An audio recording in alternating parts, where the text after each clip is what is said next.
I don't stand side by side with nobody till I bleed with them first. What did we just see? You probably think this world is a dream come true. When I step into this ring, yeah, bro, I am addicted. Don't sleep on Luca! Maybe tomorrow we'll all wear 42. If you fight for your dreams will fight for you. On March 31st, 2023, I, along with some family and friends, attended Ring of Honor's Super Card of Honor event. A spectacular show with a card that varied from top to bottom. It was an insane night, and the only thing I'm partially disappointed by is that we as a crowd didn't come across all too well to the viewers at home. Maybe it was because we weren't mic'd well, but plenty of people said we sounded dead throughout the night, but as somebody who was there, I can tell you we were loud. There were a couple down moments, but plenty of the crowd were cheering, booing, and chanting throughout the night.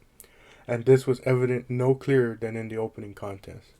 I want to say it's rare for the first match on the card to be the match of the night, but sometimes you get that special moment. And on this night, it was one of those moments. A match so great, paired with a rabid, raucous crowd that was on the edge of their seats the entire time. I thought I had seen it all in wrestling, but clearly I had not, because on this night, El Hijo Del Vikingo versus Komander was one of the most special displays of wrestling I have ever seen. El Hijo del Vikingo and Komander are two luchadors from Mexican wrestling promotion AAA. Komander is 24 years old and Vikingo is 25 years old. These two are some of the most unique luchadors I have ever seen, pulling off feats that I couldn't believe or make sense of. Now, I'm not going to sit here and act like I'm some expert on their careers. I was introduced to Komander through AEW when he was a part of their recent ladder match. Similarly, while I had heard of Vikingo's name, my first introduction to him was through AEW, where he faced off in a dream match against Kenny Omega. I was blown away and instantly showed my dad both guys to prepare us ahead of Super Card of Honor. However, I didn't give my brother and two friends that were going with us that night any insight, as I wanted to know how they would react with zero knowledge on the talent. This proved to be pointless because all of us were blown away, even my dad and I, who had just seen these two recently on AEW. It's about time I stopped talking about our reactions to the match and actually tell you about it. So I'll finish this section with this. Komander is known as one of the most sure-footed wrestlers due to his ability to effortlessly walk the ropes, and Vikingo is simply known as one of the most athletically gifted wrestlers on the planet. So we arrive on Friday to Super Card of Honor. We had just sat through 4 matches on the 0 hour of the show. Good matches, but nothing full throttle yet. Nothing that the audience could fully sink its teeth into. So when the show finally began, we were ready for what they had to throw at us.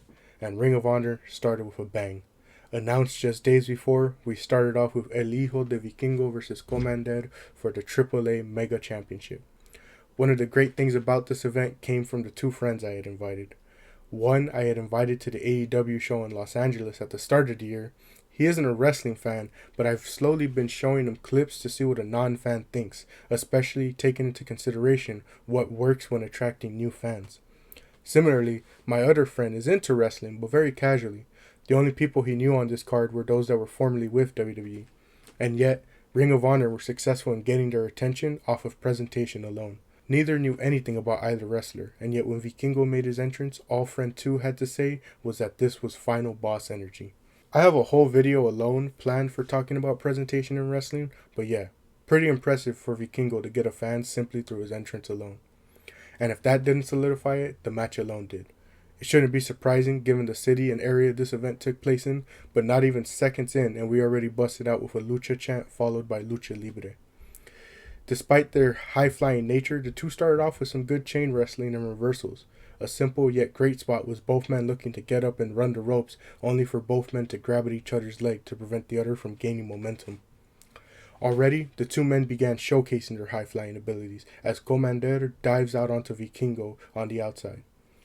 Komander then sets up a table, but instead ascends the stage and performs a 360 splash onto Vikingo. Known for his steadiness, Komander immediately showcases it by walking the ropes and performing a shooting star press midway, only to land on his feet when Vikingo moves out of the way. Right after, Vikingo has Komander in the corner, and it's his turn to display his otherworldly arsenal. When a Hurricane Rana is performed in wrestling, the wrestler performing the move is usually looking at their opponent. Vikingo laughs at that. While on the top rope, not facing Komander in the same corner, he hits an inward 360, latches his legs onto Komander at the last second, and performs the move despite facing in the opposite direction. I'm trying my best to explain that, but I understand if it doesn't make sense. Truly, none of Vikingo's offense makes sense unless you see it happen, and even then, you still question it. After a kick sends Komander onto the ropes, Vikingo hits him with the knees to send him to the outside. He attempts a shooting star press to the outside, only to be countered by Komander. Komander attempts another shooting star press, only to be countered again. The two continue to fight until Vikingo has Komander down again. He perches the top rope, but decides he wants more. He carefully steps back onto the ring post. He then jumps onto the ropes and then onto Komander, only for it to be reversed into a jumping powerbomb. It only gets a 2 though, so Komander climbs the ropes. Vikingo pushes him to the outside and again climbs onto that ring post. He then jumps onto the middle rope and hits an inverted cannonball onto Komander. Vikingo gets him back in the ring and climbs onto the second rope. He faces the crowd and then does a 450 splash into the ring onto Komander. To me, it is still mind-blowing how Vikingo can do these moves where he's facing the opposite direction.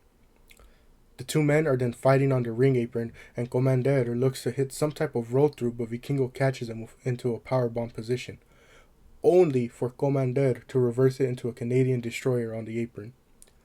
As Vikingo is recovering ringside, Komander gets back in the ring and climbs the opposite turnbuckle. I love commentary here, as Caprice Coleman says, he's on the wrong side of the ring, and Ian Riccaboni follows it with, that's what we think. Komander walks the ropes all the way to the other side and performs an amazing dive onto Vikingo. Komander then hits another springboard shooting star press, but Vikingo is just barely able to kick out. Komander attempts to do another, but Vikingo stops him. Vikingo climbs the turnbuckles, and Komander walks the ropes towards him to try and stop any attempt at offense, only for Vikingo to perform a Canadian destroyer onto Komander from the top. This sends Komander rolling out, but Vikingo sets him up onto the table on the outside. Vikingo then hits a 630 splash onto Komander, but the table doesn't break. Very brutal spot, followed by the crowd chanting Otra, hoping to see it done again. Alas, the two men began battling in the ring again. Komander goes for his signature hidden ace, and Vikingo is able to stop the count by barely grabbing the bottom rope. The two men begin fighting on the top rope, and Vikingo hits a huge swinging slam off the top.